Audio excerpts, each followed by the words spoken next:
250 years ago, men bled and died for an idea. But what if some of them never left? Tonight's guest has spent 2 decades hunting the ghosts of America's most consequential war. As the nation marks its 250th birthday, paranormal investigator and author Barry Pirro joins me to ask a question the history books won't touch. What did the American Revolution leave behind that still can't be explained? Barry, welcome to the Common Historian. Thank you. Thanks for having me. Yeah, and Uh, that's a great question. What did they left behind? They left a lot behind. They left a lot of ghosts behind and ghost stories and legends and history. So we've got a lot to talk about. yeah, so let's dive right in. You're in Connecticut, correct? Actually, we moved to New York. So I'm Oh, you just moved over to the New board. York. Yeah, we cheated and we moved to New York. Oh, Yeah, my ConnecticutGhostHunter.com website I've had forever, so I don't want to change that. And uh, a lot of my paranormal investigations are in Connecticut and New York, so I bleed over to the two different areas. But I'm in New York now. And I've okay. always lived in the Hudson Valley, which is really historic with Revolutionary War stories. So I've done some investigations. I'm going to talk about one that I actually did. And then there's a lot of these stories that are just out there about the different founding fathers in different areas having to do with the Revolutionary War. Oh, I'm very fascinated. I live in extreme northern New York, almost near Montreal. Oh, wow. And we a couple of years ago we did go to Sleepy Hollow, Yeah, Tarrytown, and did the that's whole where I thing, grew but up. the October thing in there, Yeah. which was great. But I didn't get to go everywhere I wanted in there, but it Yeah, was it it's was awesome. it's a great area. And you've got obviously the legend of Sleepy Hollow, but you've got all the history and you've even got a ghost over there that I'll talk about. There's actually quite a few ghosts over there, but one connected with the Revolutionary Wars over there. So what I want to do is, first of all, I had mentioned to you that I'm giving a lecture about this very topic. So I have a presentation, and if you see me peering over here to my left, it's because I've got my presentation running because there's so many dates and things I just can't remember off the top of my head. Pardon me if I look away. It's not like I'm not Oh, interested. perfectly Uh, fine. And if you want, you can just lead with what you have, and we can go from there. One thing I wanted to start with is what was in the air in the Revolutionary War as far as ghosts go? What did people believe before the war started? What were people doing telling ghost stories? And it's interesting because they were telling stories about witches primarily because they just had not just, but they had the witch trials in Salem. So they were interested in that. There were a lot of stories about pirates and ships and ghost ships and things like that. So I want to start with that because it's a good illustration not only of the type of stories, but also of how true historical s- happening could turn into a ghost story and the Yeah. differences between those. And in this case, the real story is a little more terrifying than the ghost story. Oh, This took place on Block Island in Massachusetts. And the legend goes that on December 26, 1738, a British ship called the Princess Augusta, which was carrying German immigrants to Philadelphia, ran aground off of Block Island, and half the passengers and crew died. This is the ghost story. okay. The survivors apparently rowed to shore, but there was one female passenger. They even say her name, Mary Van der Line.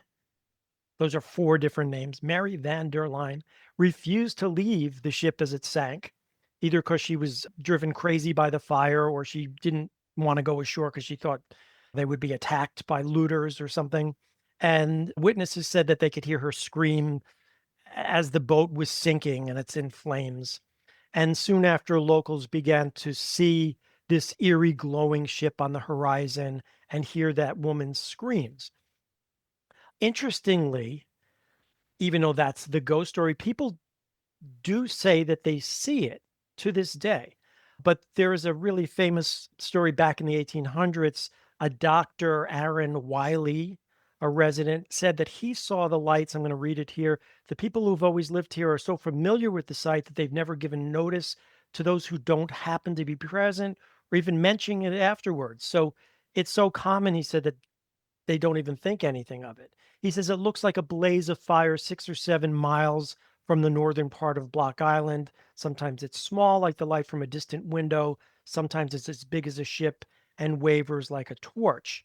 And even though current sightings aren't as common, people have seen them. One person on Facebook said they were fishing. They saw a group of people saw it as they were fishing out on the ocean. They saw this burning ship. Another said that I saw a ghost ship with three other friends.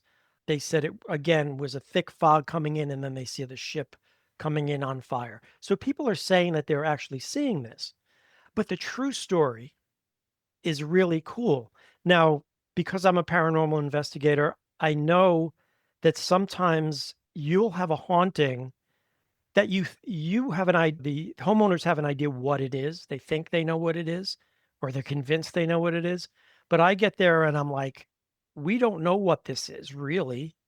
You live Yeah. in a house that's 250 years old, probably hundreds of people have been through this house. You don't know what this is.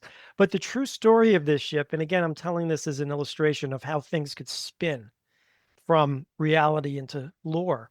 There was a ship, British ship, the Augusta, sailed from Holland in 1738. It was heading for Philadelphia. It did have all of these immigrants on it. But this terrible thing happened. The water supply was contaminated.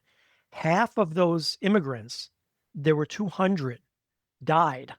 So half of them died, and half the crew, including the captain, died. So now they're out on the ocean. These severe storms are pushing this ship off course. The survivors spent 3 months lost at sea with barely any crew, and they end up being pushed to Block Island. They were making their way to Philadelphia, which is true. That's part of the ghost story. But it did have a shipwreck off of Block Island on December 27th, so the date is a little off. But interestingly, the person that was put in charge, because the captain died, went to the shore with his crew and left all the survivors on the ship. Just have fun. So they're out there. And then finally, the people on Block Island says, you got to do something. So they did rescue them. And there's some evidence that the ship was either set on fire, which could be the reason why people have this story, and was sunk purposely because it couldn't be salvaged. Although others say that it was salvaged and moved on. So a story like that morphed into a ghost story. I don't know what people are seeing when they're talking about seeing that burning ship. It could be a different ghost ship, which is very Yeah. possible. So yeah, so I think that's a really good illustration of what can happen with a lot of these tales. Yeah.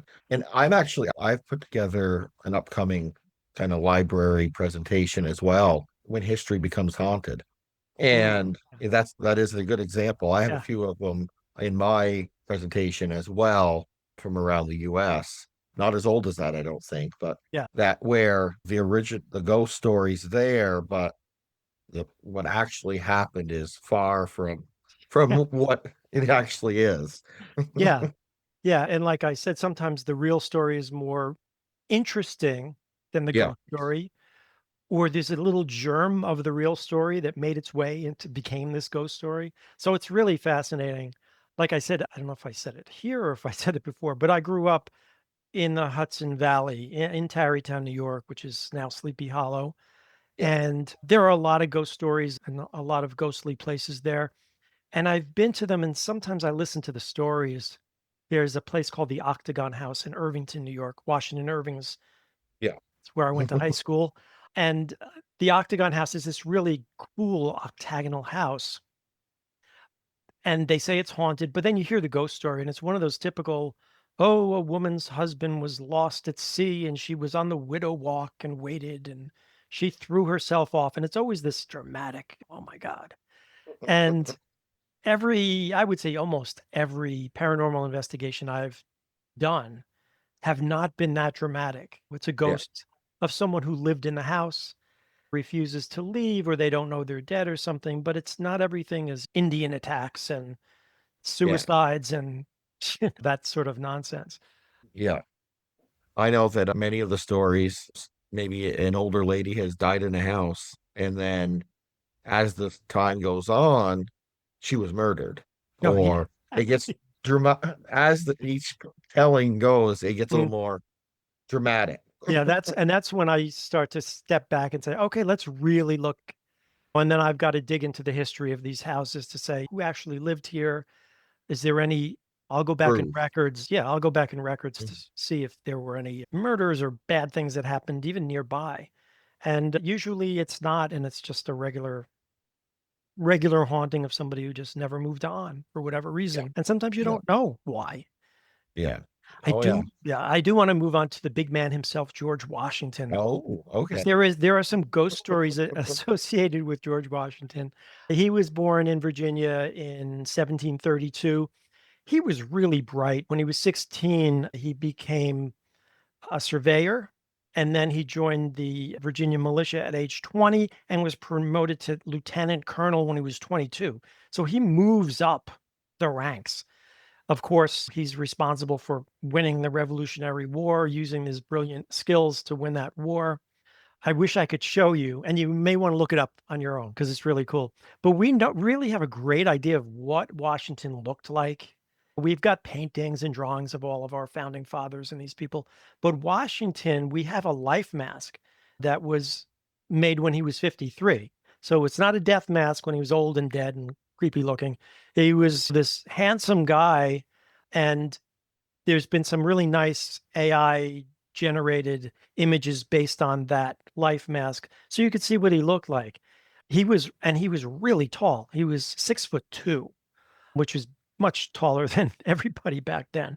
So not only was he really bright and this great commander, but he was also very imposing looking. So people didn't mess around with him. After the Revolutionary War, he moved to Mount Vernon, and there's also a great website. If you've never looked into it, you could do a virtual tour of Mount Vernon. Go to their website, Oh, just poke around. It's really fun if you've ever done those. So he moves to Mount Vernon with his wife, Martha. They never had biological children of themselves, but her two surviving children from a marriage that she had before they were married, her husband died, lived with them there at Mount Vernon. So Washington dies in 1799 at the age of 67. He actually was very healthy his whole life. He survived all these illnesses, but he did develop a throat infection. His throat swelled rapidly and he was suffocated. Martha stayed there until she passed away about 3 years later. And the estate, Mount Vernon, this is interesting, was purchased by the Mount Vernon Ladies Association of the Union, and they still own it. So when you go for a oh. tour there, they're the ones who are getting the cash for it. So after he passes away, obviously that's when the ghost shows up. And like I was saying before, when we have legends and we have somebody famous like this, people don't want that person to die. They don't want them to go away. Yeah. So some of the ghost stories could be associated with that, but there's a fair number of these that are really interesting. A good many of them take place in the bedroom that he died in Mount Vernon. The first one was in 1806 when a Boston politician named Josiah Quincy III stayed there. He was told by Washington's nephew, who owned the house at that time, it was left to him, that Washington's ghost sometimes shows up in the bedroom. And then the guy's, oh, good. I hope he shows up for me.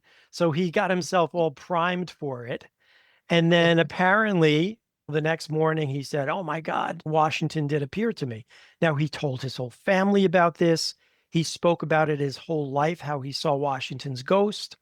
He said he never had another sighting, but he swears it happened. But he wouldn't give many details. He just said, I saw him, but I can't tell you anymore because they would have to send me to a psychiatrist, whatever they call them back then. Yeah. You would think Yeah. I'm crazy if I told you. So I'm thinking that he had some sort of a conversation with Washington that night, and it's something that he told his whole life. Now, interestingly, in that same bedroom, there's actually a newspaper article from 1890 talking about two women who were invited to stay over, and they were invited to stay in that bedroom. And they said that they at first saw the flame flicker on their candle. The room got very cold. And then all of a sudden, Washington appeared at the foot of their bed and they freaked out and they ran out of the room. There's a couple interesting stories that are similar. And Yeah. again, as a paranormal investigator, that's what I look for. Are people seeing the same things? Or is it the similar location, the similar stories? Because you want that proof that this is real and not people's imagination. Yeah. Yeah. So there's an interesting one. Now, it makes sense that he would be at his house, right? Yeah. Yeah, he lived there, Yeah. he died there. But there's a very famous story about him appearing during the Civil War at Gettysburg. I think I've heard this one Yeah, possibly. it's a famous Mhm. one. So according to this tale, Union troops on the front lines, they were just about to collapse. Everything was going terrible. It was an awful battle at Gettysburg. And they claim that they saw this man approaching on a white horse dressed in an old military style uniform with a sword raised high. His eyes were blazing like embers. So I don't know whether they were literally glowing or that was just him looking intense. Yeah. Either way, he looked pretty intense up there on the horse as this battle is going on. You can imagine everything's going on around him. And he's just calmly walking on this horse. And then he says, "Forward, men, the Union will not fall." And I love this conversation. One person said, "Do you see what I see?" And the other one said, "Yeah, he looks just like George Washington." So whether it's true or not, but then they charged Little Round Top and they ended up winning the battle and saving quite a few people because of that. So that is one famous story. Apparently, those rumors were so widespread that Lincoln's Secretary of War ordered an investigation into the sighting. So, Oh, so we've got the big wigs in Washington, not called Washington back then, getting involved to say, did this really happen? Because enough people said that they saw, said it. said that they saw this. But there's more. No. Washington's ghost today. They say that the alarm goes off in the stable, so where he would have put his horse. This is at night. And then in the time that it would have taken him to walk from the stable to the house, then the house alarm goes off in his bedroom. So No. it's like first the stable goes off, then the alarm in his bedroom goes off. And people have timed it and said, yeah, it would have taken a person that long to walk that far. So that's an interesting one. Also, and I love this story because it ties into an investigation I did. In his lifetime, Washington was known to carry a big set of keys. So as he was walking around, he was jangle these keys around. And people claim to have heard and continue to hear the jangling of keys on the grounds and sometimes in the house. I did an investigation at a haunted firehouse and actually happened to be in Tarrytown. And that was the same idea. Somebody heard somebody that's jangling keys, and they said it was this particular firefighter who died, who used to have big keys and he would jangle them around. So those are typical things that you hear in investigations, in hauntings, sounds associated with a person. Actually seeing apparitions is not as common. It's Yeah. usually scents and sounds and things like that. Couple more stories. One, a supervisor in 2006 at the end of the day was making the rounds of the house after everybody had gone. And as she passed Washington's bedroom, she felt someone's hands on her back pushing her shoulders. And that night she felt that same push. Now, like I said before, the thing about these hauntings that are in old houses, as you can imagine, 100 people could have lived there. Thousands passed through there. People worked there, and you don't know who this is. You don't assume. Well, Yeah. you do assume. People Yeah. assume they want it to be Washington, but you don't know it's Washington. Lastly, he was apparently sighted at his tomb. Now, there was a really cheap looking tomb right after he died, a little brick thing, and they built a really nice tomb for him. I think it was 30 years later. And there's many members of his family. There's 15 people buried in this tomb, but Washington's buried there. In 2006, one of the tour guides was there, had opened the tomb and was waiting for the guests to come from the house. And they hadn't come down yet. And she said that she saw ectoplasm, very Ghostbusters look sounding ectoplasm. Is that I love that explanation. Usually people say a misty form or something, but she saw the real thing, ectoplasm, in the far right corner of the tomb. And she said when she moved, it also moved around in there. And she watched until it became a blur. And then it continued to move around. And then when the people came from the house, it disappeared. And she saw this 3 different times. So Oh, that's pretty good evidence that this is not just somebody's imagination. We don't yeah, quite know I don't quite know what it is. That's a pretty good story, I say. yeah. Yeah. And when I lived in a haunted house for 2 years, so I actually did see two Yeah. full body apparitions. Wow. Which one was a little old lady and one Mhm. was a woman in white.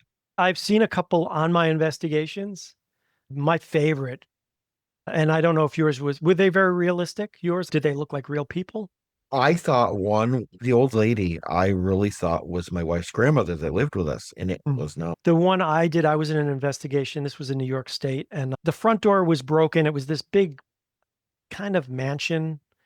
So the front door was broken, so I had to go through the back. And the back went through what's called the servants' quarters that I'm putting in air quotes there, because it really was just a hallway with some little bedrooms, like 3 bedrooms. So as I'm Yeah. fishing around in my ghost bag looking for something, I look up and there's a little girl sitting on a wooden stepping stool that was at the end of the hall. And she had blonde pigtails and her hands in front of her, just folded in front of her. And she was just looking at me smiling. And I'm like, oh, that's nice as a kid here. And then, but meanwhile, I'm thinking, damn, there's a kid here because I said no kids are allowed. So I was a little annoyed to see her. I said, I'll go say hi to her when I go down there because I'm a fairly friendly ghost hunter. So I went down, and when, of course, the rest of the story, I get down there and there's no little girl there. So we turn right into the living room, and I said to the homeowner, I said, are your kids here? Because I just saw a little girl and I had said no kids are allowed, but I saw this girl. And she said, no, but what did she look like? And when I described her, she said, no, they're all out because you said they're with their dad having ice cream. But we see that same girl with the blonde pigtails and the white top. Mm, And she's at the top of the stairs looking through the banisters sometimes as we watch TV because they had a staircase that went up and a hallway that went across with banisters. And they say the same. So that was pretty cool. First of all, it was cool that I saw her. I wasn't like, yeah. a ghost. I'm so afraid. It was like, oh, that's the coolest thing. But to get the confirmation from the homeowner that's the same girl, and I thought that was great. Yeah. Yeah, that is cool. Confirming what they're claiming as well. I want to move on to Thomas Jefferson. Oh, He was born in 1743. He became a lawyer when he was 24 and then a legislator when he was 26. So he too, people didn't live very long back then. So you got to move up the ranks pretty quickly. And we all know, I won't go too much into his history, but you know, his ghost was at his house in Monticello. That's where they claim that they've seen his ghost. Not only okay. his, but also his wife's. It's said to haunt his lifelong home of Monticello. He died on the 4th of July, Oh, 1826. He lived really pretty long. He was 83 years old. Visitors and tour guides say that he's roaming the estate and they've seen him all over, not just in the house, but on the grounds. Frequently it involves the sound of someone walking along and whistling a tune. That's interesting. They say that he was known to whistle in his lifetime. So they say, oh, that's him whistling the tune. Could be. yeah, could be. I would love to have the information of, oh, Jefferson always whistled Yankee Doodle and people hear Yes. Yankee Doodle. Then I would be a little more inclined. So somebody's whistling, they hear whistling, and there's nobody around during the whistling. There's also many reports of this very serene looking male figure resembling Jefferson seen around the house and the grounds. They're in the entrance hall and in the dining room. Those are the two main areas. And also in the dining room is they see a woman that they believe is his wife, Martha. So Martha was a common wife's Yeah. name for presidents, right? George had his Martha and Jefferson has it. So Martha's ghost is also in different areas of the house, something called the honeymoon cottage, which is where they moved before Monticello was totally built. Yeah. But she supposedly haunts that. And also she played the harpsichord And this is really cool because the sound of a harpsichord is heard in the house when there's no one Oh, there. So that's a good one. I like that story. That sort of makes sense yeah, to me. it does make sense. Yeah. It's fine. No, I don't have any Yeah. questions yet, but if I do, I will jump right Oh, in. in Manhattan, in Harlem, is the Morris Jamel Mansion. This is a really interesting place, and it's got some good ghost stories attached to it. It was built by a British colonel in 1765, and he and his family lived there until the Revolutionary War, and then they quickly left. I wonder why. They booked out of there. It was the headquarters for both sides in the American Revolution, so it's a really cool place.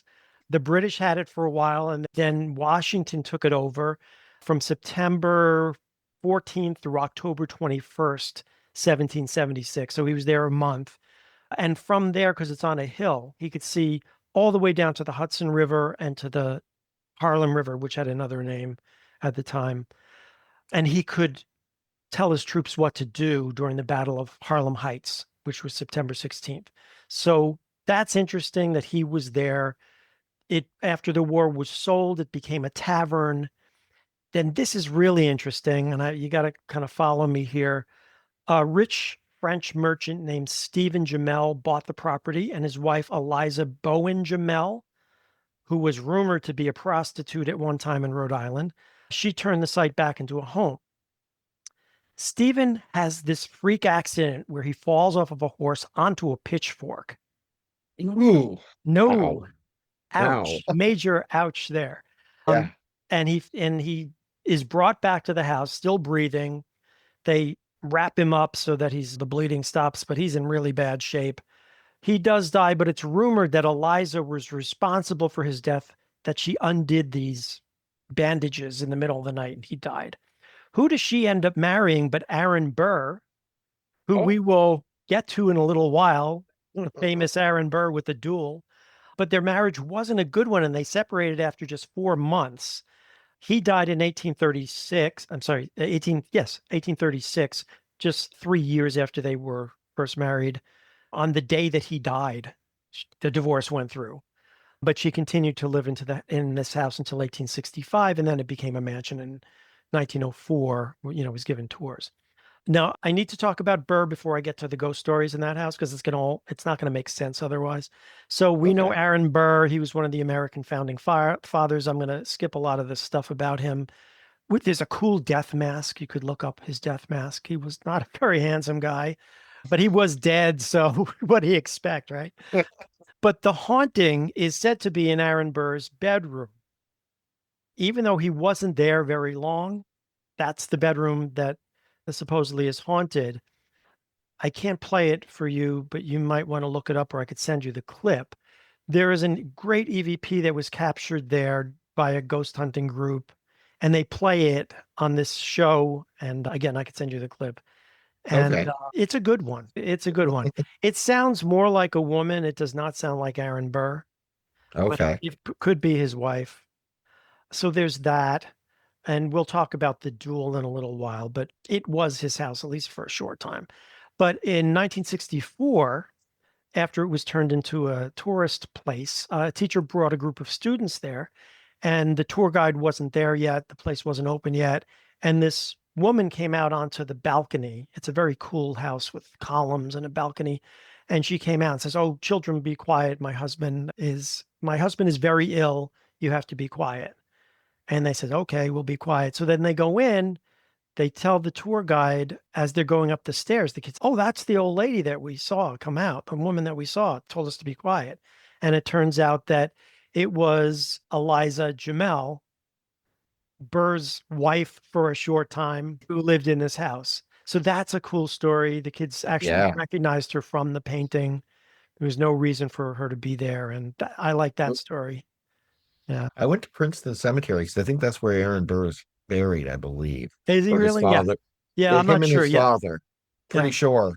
I know I saw his father's grave. I'm pretty sure his is there as well. Yeah. I went and looked up a whole bunch of the different famous people in Princeton Cemetery Yeah. about last year, I think it was. It was kind of cool. Yeah. You got to come down to the Hudson Valley. everybody's buried here. You could find so many famous people's graves, whether they're entertainers or historic figures, and Washington Irving's grave in the old Sleepy Hollow Cemetery, and those ancient stones there from the 1600s. It's pretty cool. I took the cemetery tour. Oh, cool. We saw a bunch of them, Yeah. heard the stories. It was cool. Yeah. Highly recommend that tour. It was well worth it. I've never done a tour because I grew up in Tarrytown, so I used to just hang out there and Yeah. just wander around because it's a massive cemetery. Oh, it is. I don't think I It's even saw half of it. if you go to the top, because it's on a very big hill, the Rockefellers are buried up there, not even Yeah. buried. They look like there's a mini White House is up there, Yeah. or mini this thing with columns, and it's all made of marble, stained glass windows, and there's all these different mausoleums up there. Very rich people. Some have Tiffany glass windows. Oh, yeah. I Yeah. remember some of those. I thought the one thing that was cool was that they had a cannon at the top of the hill that overlooked the Hudson. And they were saying that this is where they would look out for the British, or the Americans, or would look Yeah. out for the British. The British would look up. I can't remember which. Yeah, one or the But I thought that was really cool. Yeah, and I could see that because it is so high up. Now there's trees have grown up and obscured the Hudson view. But back then it would have been a clear shot out there because the Hudson River was so important to the Revolutionary War. I'm going to talk about West Point in a little while because there's some hauntings associated with that. Oh, Even nice. though they're not technically associated with the war, the place itself is haunted. I'll tell you about that if I can get to it through all this stuff. Yeah, so they really kept an eye on the Hudson, both sides. They wanted that access to the Hudson. Yeah. Yeah. Yeah. That was an important part of the Yeah. Revolutionary War. Yeah. I want to move on to Alexander Hamilton. Okay. I haven't seen Hamilton, so I don't know what they did with his story on Broadway. But he has a really interesting story, sort of the stories about him are way more interesting than his ghost story. He was born out of wedlock in January 11th, 1755 or 57, they're not sure, in the British West Indies. He was abandoned by his father and orphaned at age 13, and he had to work as a clerk before moving to North America. So he's this little kid having to work. During the war, he became Washington's aide. He was a lieutenant colonel and a commander at the Battle of Yorktown. He wrote 51 of the 85 essays on the Federalist Papers. So he was such an important founding father. He was maybe one of the most important. Yeah. There is a really interesting story which has nothing to do with the ghosts, but you'll want to hear it because it's so cool and not cool. It's so interesting. There was this sex scandal. It's Washington's first sex scandal was with Alexander Hamilton. Summer of 1791. A 23-year-old woman named Maria Reynolds approaches him. He's the Secretary of Treasury at the time. And she says, I need financial help because my husband abandoned me. So he goes over to her apartment to help her out. And he helps her out in other ways. And they end up having this affair that is going on for a long time. At the time, he was married to his wife for 11 years. So it was a pretty sleazy thing for him to do. Now, Maria's husband, James Reynolds, discovers this, and then he blackmails Hamilton. Not that I'm going to tell people that you did this, but if you pay me, I'll let you to continue to have an affair with my wife.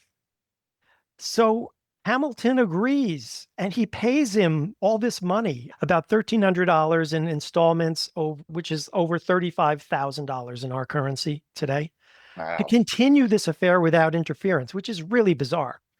Eventually, people find out about it, and they accuse Hamilton of using government funds, because he's the Secretary of Treasury, for this affair. Oh, no. And he's, no. And he admits that he had the affair. He writes this 100-page booklet admitting the details about this affair, but it says, I didn't use money and you've got to forgive me.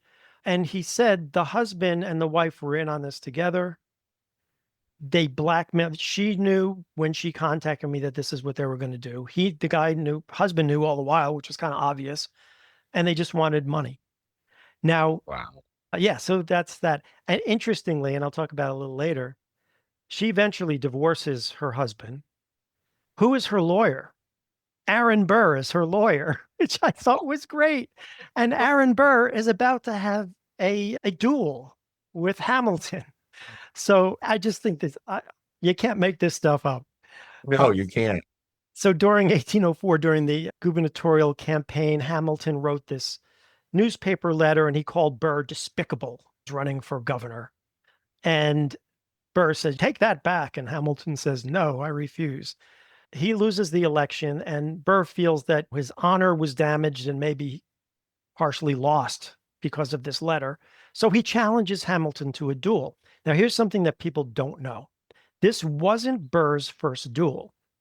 He had dueled previously with Hamilton's brother-in-law, which is just weird. And duels back then, you walk, you turn around and you pretend to shoot each other. You don't really intend Oh, kill each other. okay. It's like a fake. I don't even understand. Today we were like, why would you bother doing this? Yeah. This is stunning to me. It wasn't Hamilton's first duel. It was his 13th duel. He had 12 duels before this. He's tempting fate. Not only that, his son was killed in a duel 3 years earlier. So he knows what could happen with duels. He's had 12 previous duels, and yet he and Hamilton, he's okay, I'll duel you. So it took place July 11th, 1804 in New Jersey because it was illegal to have a duel in New York. So they had to Let's go over to New go Jersey. over there in two separate boats and meet over there. Details of that duel are sketchy. What they would do is have witnesses. And one of the witnesses was a doctor that came along, and I forget who the other one was. But when the witnesses were there, apparently what would happen is they would turn their backs. So if anybody says, did you see what happened? No, sorry, I was looking over there at the time. So they do have witnesses, but they didn't see what happened. But apparently they did their 10 paces. They turned, this gun goes off first. It goes real high into the trees, and Burr shoots him right in the stomach, gets him. So he's taken back to New York City, to his doctor's house first. Going through this slides here. His doctor's home on 27th Jane Street in Manhattan.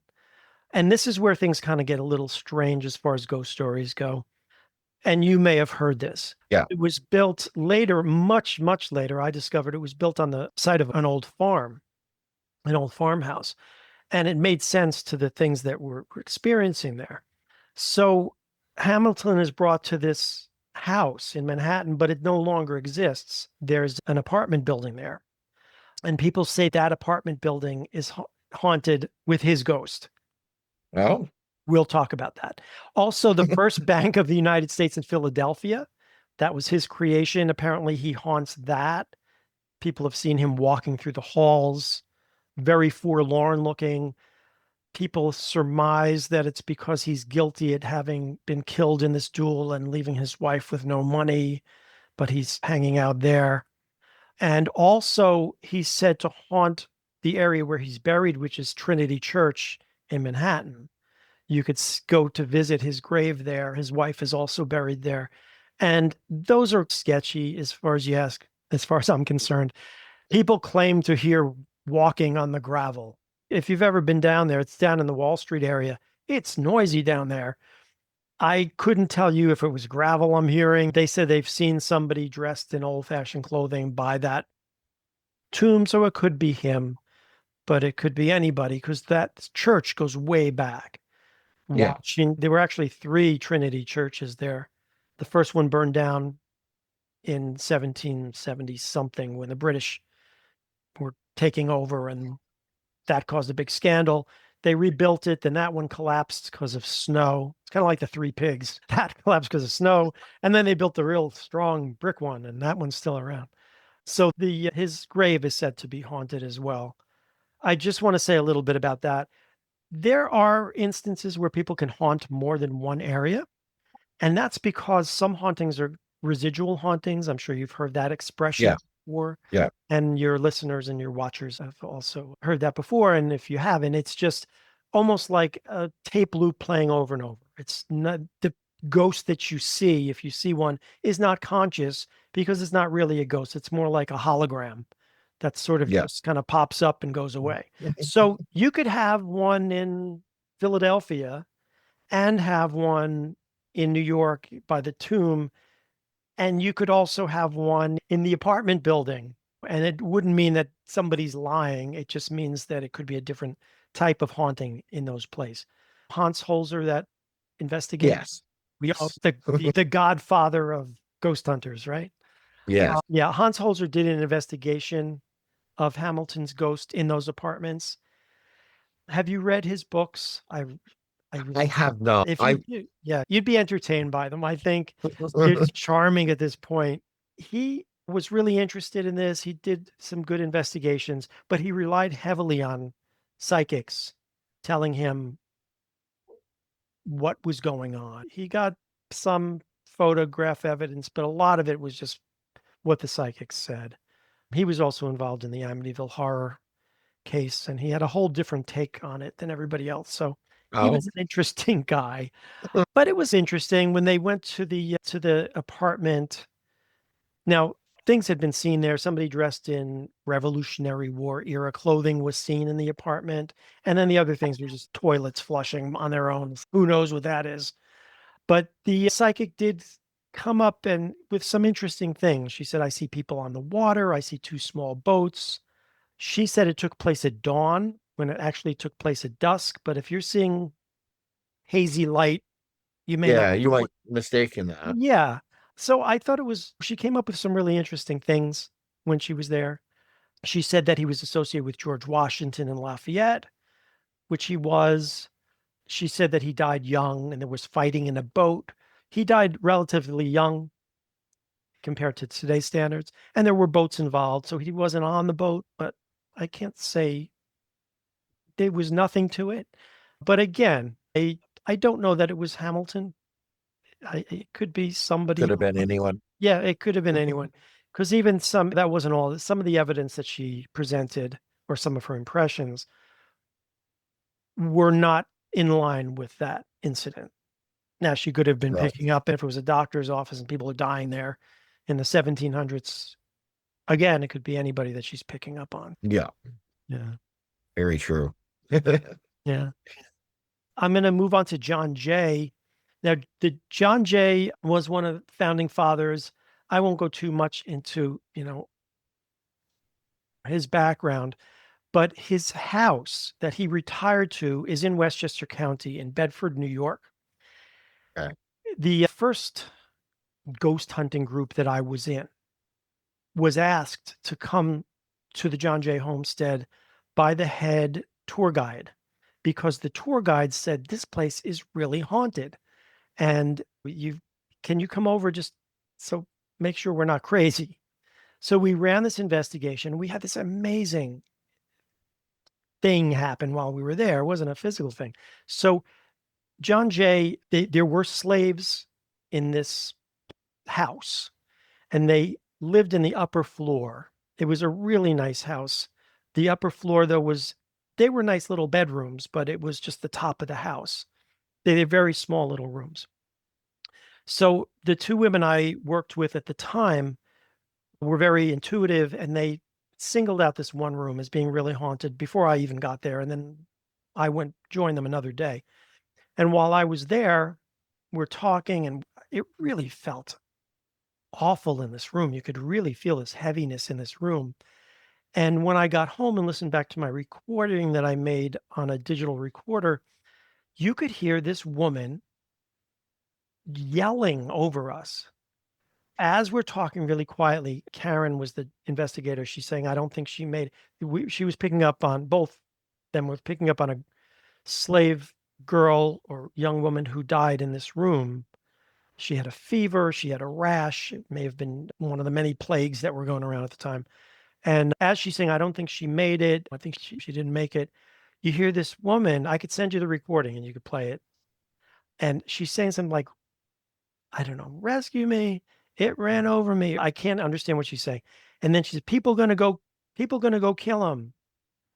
So whatever this voice came from is just amazing because we're talking Wow. quietly and she's yelling over us. So really cool. Now, one of the investigators came up with a name and it did match one of the names of the slaves that were in the house. So we got this really pretty interesting evidence Wow. of the John Jay Homestead being haunted. And I just did a lecture a couple weeks ago. I did this lecture about the Revolutionary War. And somebody said, oh, my daughter is a tour guide at the John Jay Homestead. And she said, oh, it's very haunted. She's always talking about how haunted it is. And we had done that investigation like 10 years ago. So it was a long time ago. So yeah, it's Hasn't changed. yeah, it hasn't changed. And it's a real thing. It's to this day, people are still talking about it.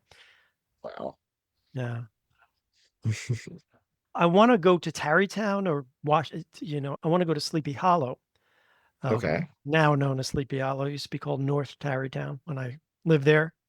And General John André, his ghost is said to haunt Tarrytown in Patriots Park there, which I never knew growing up because I used to go to that park all the time. If I did, I would have been like feeling around to see what it was about.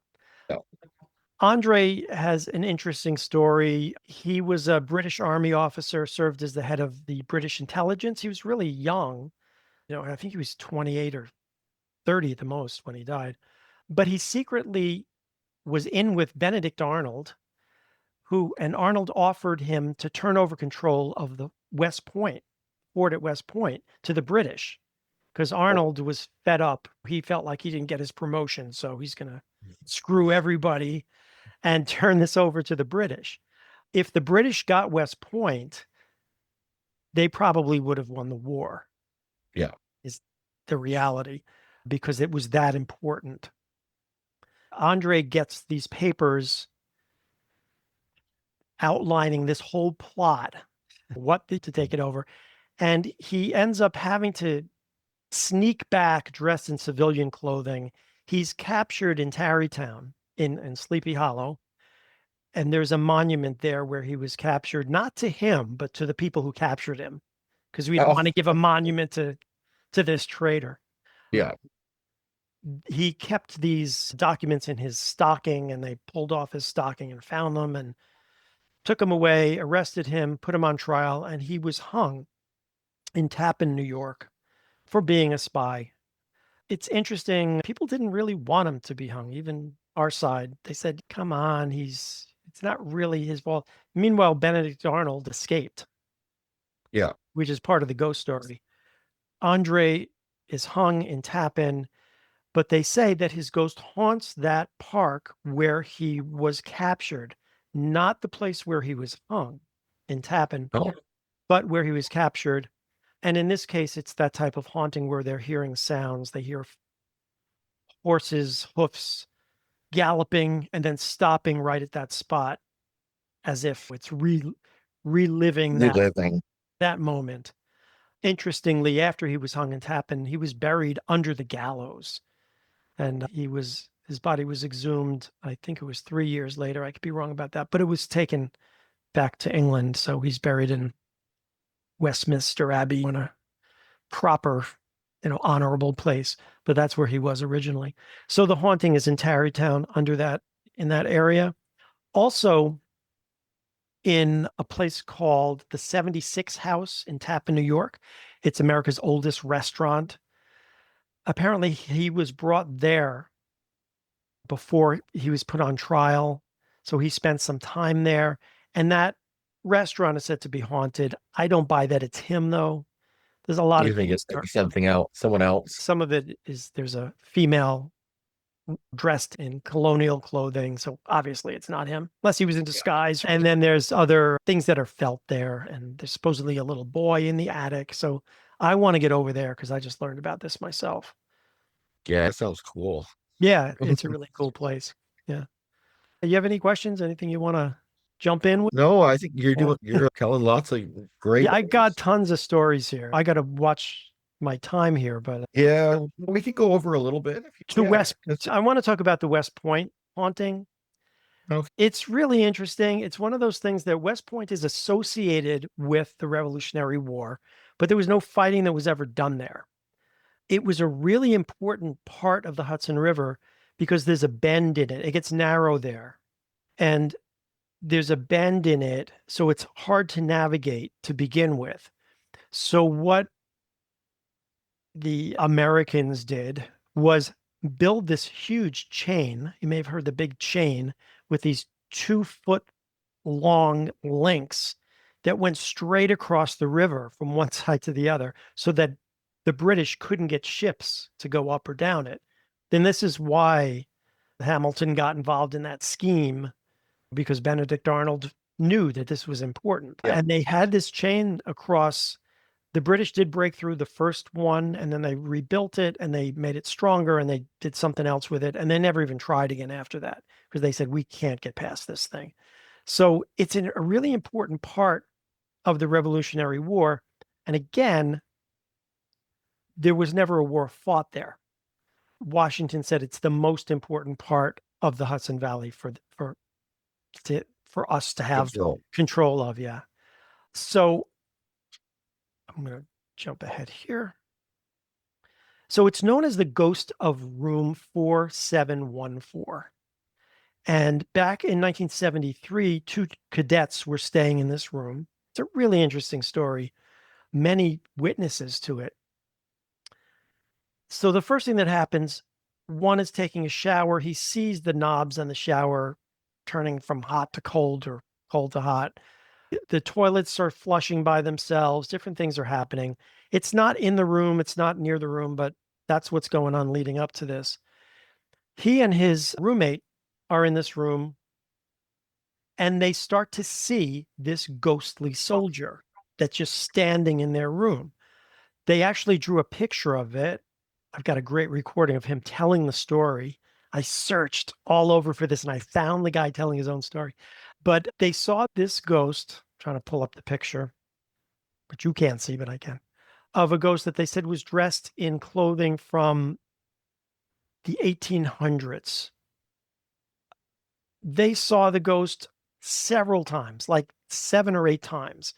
They tell the leaders of West Point and they say, okay, we're going to send somebody in to debunk this. So one of the guys they kicked out and they said, you go sleep somewhere else. The other cadet stayed there with the person in charge and he slept there. The middle of the night, that guy starts calling out for help. And the cadet goes in and sees the ghost sitting on his chest, looking down at him. A lot of other people saw the same ghost of this same soldier. And again, he's from the 1800s, but the area is from the Revolutionary War. And finally, they had to leave the room because so much stuff was going on there. And Wow. they turned it into like a study room, which is ironic. Who'd want to study in there? But they got rid of it being a bedroom because of it. It was so haunted. Yeah. A paranormal investigator, famous one at the time, which was, where is she? Oh, I may not have it on here. But a paranormal investigator at the time was there and she was supposed to do an exorcism of the room. But instead, supposedly she got levitated and thrown to the floor, and then she sort of ran out, and that was the end of it. Ed and Lorraine Warren were at West Point running an investigation because they had heard about it, but they didn't really investigate that room. They investigated somewhere else, and they came up with other ghosts. I just thought those were really interesting because of the location of it and West Point. Yeah. There's so many witnesses. They said they even took a picture that showed it. This picture had copies of it to the colonel and different people, but they don't exist anymore for whatever reason. But I believe the guy. If you listen to the recording, he's just like a regular guy talking, and we saw him and he was there, and then this guy came in and he's actually laughing. Oh, the commander comes in and he thinks he's going to get rid of the ghost, and I wake up and I hear him crying for help. And so it's a great story. Yeah.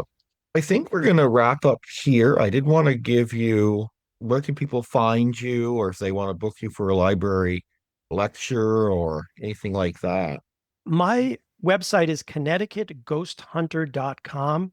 You've got to write the whole word Connecticut out, and ghostandhunter.com. And it's singular, not ghost hunters. So ConnecticutGhostHunter.com.